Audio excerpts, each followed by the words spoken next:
lahat ng mga utos niya.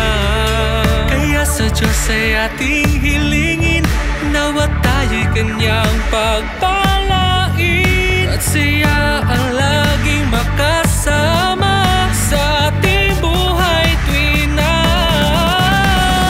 magtakda tayo ng ating pananalig bilang pangako sa Ama, at pagtanggap ng isang gampanin na tutuparin at hindi pababayaan. Sa araw-araw nating paglalakbay, kailangan nating patnubay ay ang mapagpalang kamay ng Diyos nating buhay, upang hindi tayo mahiwalay sa pananampalataya na ating taglay.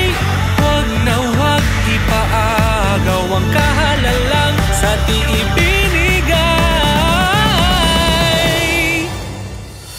Magtakda tayo ng ating pananalig bilang pangako sa Ama, at pagtanggap ng isang gampanin na tutuparin at hindi pababayaan.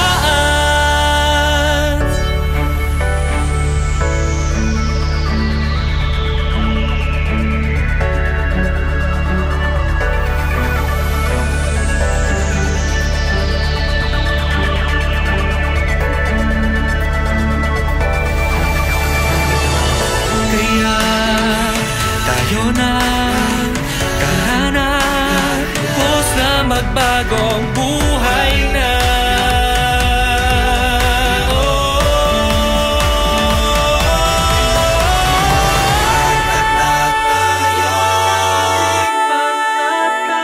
Bilang pangako sa Ama, at tumanggap tayo ng tungkulin sa loob ng iglesia. Magtakda tayo ng ating pananalig bilang pangako sa Ama, at pagtanggap ng